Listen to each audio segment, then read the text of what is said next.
நபாடியிலேருந்து பார்த்தீங்கன்னா instant noodles அறிமுகப்படுத்தியிருக்காங்க. இதுலேயே பார்த்தீங்கன்னா 2 ஃப்ளேவர் இருக்குது. கண்டிப்பாக இதை ட்ரை பண்ணி பாருங்கள். டேஸ்ட் வைஸ் பார்த்தீங்கன்னா ரொம்பவே சூப்பராக இருக்குது.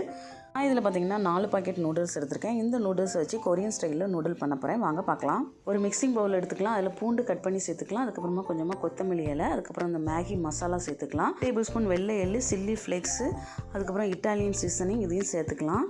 Soya sauce, chilli sauce, tomato ketchup, ஒரு 1/2 டீஸ்பூன் அளவு உப்பு. இதுக்கு தேவையான அளவு நீங்கள் உப்பு சேர்த்துக்கலாம். நான் 1/2 டீஸ்பூன் சேர்த்துருக்கேன்.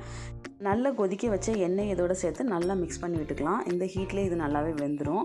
அடுத்ததாக பார்த்தீங்கன்னா நான் இன்னொரு பாத்திரத்தில் கொஞ்சமாக தண்ணி விட்டு இந்த 4 பாக்கெட் நூடுல்ஸையும் வேக வச்சு எடுத்துருக்கேன். அதை இதோட சேர்த்துக்கலாம்.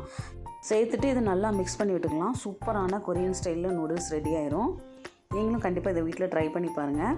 கொரியன் ஸ்டைல் நூடுல்ஸ்னு சொல்லியாச்சு. அதனால் பார்த்தீங்கன்னா இவங்க ஃபோக் வச்சு சாப்பிட மாட்டாங்களாம், சாப்ஸ்டிக் வச்சு தான் சாப்பிடுவாங்க. அதனால் ட்ரை பண்ணி பார்த்தாங்க, ஒன்றும் செட் ஆகலை. எப்படி இருக்குன்னு மறக்காமல் கமெண்ட்டில் சொல்லுங்கள். தேங்க்ஸ் ஃபார் வாட்சிங்.